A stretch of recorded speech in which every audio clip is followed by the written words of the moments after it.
Good morning everyone, welcome back to our channel Abhijita blog. आज के चा खेते खेते ब्लग स्टार्ट करছি সকালবেলা।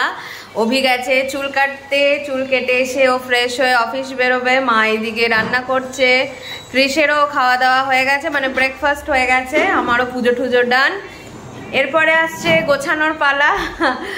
ভীষণ এক্সাইটেড, গোছাবো, তোমাদের সাথে শেয়ার করব কি কি নিচ্ছি, ক্রিসের জন্য কি কি নিচ্ছি, একটা বাচ্চার জন্য ঘুরতে গেলে কি কি নিতে হয়, কতটা এফর্ট ডালতে হয় ওর প্যাকিংয়ের জন্য, পুরোটাই তোমাদের সাথে শেয়ার করব। ওর খাবার দাবার জামা কাপড়, যেখানে যাচ্ছি সেখানে আবার এমনি উইন্টারে যাচ্ছি, মানে এখনও তো শীতটা ভালো এক্সটেন্ড করছে, ওই দিকটা আরও থাকবে শীত আমাদের ওয়েস্ট বেঙ্গলের থেকে।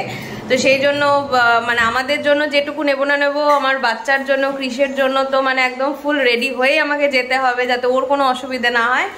আগের বছর যখন পুরী গেছিলাম, ক্রিস 1.5 বছরের ছিল, 1.5 ইয়ার, তখন এইগুলোতেও ভয় পাচ্ছিল। আর এই বছর দেখো যখন যাচ্ছি আমরা ঘুরতে, ও এগুলো নিয়ে রীতিমতো মানে দৌড়াচ্ছে। দুটো বার করা হয়েছে, একটা বড় একটা ছোট। এইটাকে এখনো ছাড়ছেই না, এটা হচ্ছে ওর যক্ষের ধন। এখন কারেন্ট গেল, কারেন্ট গেল তো।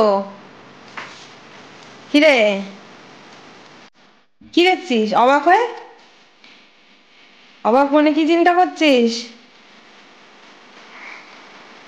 ঘুরি এইমাত্র হেয়ার কাট শেভিং করে এলো। এখানে সব বার করে রাখা আছে, আস্তে আস্তে আমরা রেডি হচ্ছি, গোছানো টোছানো কমপ্লিট করছি। এখানে ক্রিসের ওষুধ, দুপুর থেকে জামা কাপড়গুলো আমি প্যাকিং স্টার্ট করব। এবারে ক্রিসু করবে ঘুমু, ডেলি ওর একটা করে গাড়ি লাগবে। মাম্মা পড়ে যাবে। কদিন খাওয়ার একটু পরে ঘুম পাড়াচ্ছিলাম, 15-20 মিনিট গ্যাপ দিয়ে দিচ্ছিলাম, কিছুতেই ঘুমোচ্ছিল না, সেই জোর করে। কালকে আবার একটু গ্যাপটা কম রেখেছি, দেখছি ভালো ঘুমিয়ে গেছে।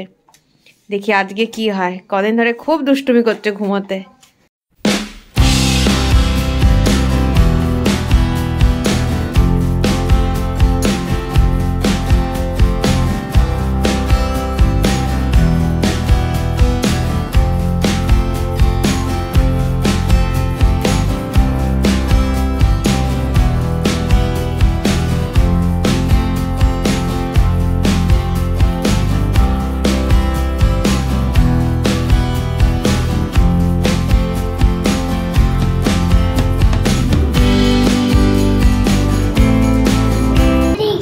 ও ট্রলি গাড়ি, ওকে।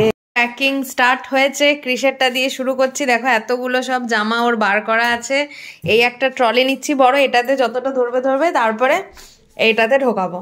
আর এটা হচ্ছে মায়ের লাগেজ, মায়ের এখন কিছু কিছু বাকি আছে। এই ব্যাগটা নেওয়া হয়েছে অভির জন্য, আর রেড কালারের ব্যাগটা নেওয়া হয়েছে আমার আর ক্রিসের জন্য। বাবান পড়ে যাবি কিন্তু বাবান। এখানে ক্রিসের ডিনার রেডি, ডাল সেদ্ধ, আলু দিয়ে ঘি আর ভাত। ক্রিসের ডিনারটা কমপ্লিট করিয়ে তারপরে বাকি যেটুকু প্যাকিং বাকি থাকবে ওটা সেরে ফেলবো। প্যাকিং করে ক্লান্ত হয়ে এখানে বসে পড়েছে, আর ক্রিস আছে বেলুন নিয়ে।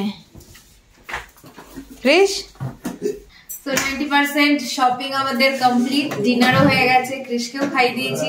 এবার একটু রেস্ট নেব। অভি অফিস থেকে এসে একদম রেস্ট পাইনি আজকে, খেতে খেতে যেটুকু রেস্ট পেলাম। তো কাল থেকে তো আমাদের জার্নি স্টার্ট, প্রচুর প্রচুর মজা করব, কয়েকটা দিন একদম আনন্দে কাটাবো, ব্লগগুলো আসবে প্রচুর ধামাকেদার। সাথে থেকো, পাশে থেকো, দেখতে থেকো অভিজিতা ব্লগ। আর পুরোটা দেখলে একটা like, comment, share and subscribe.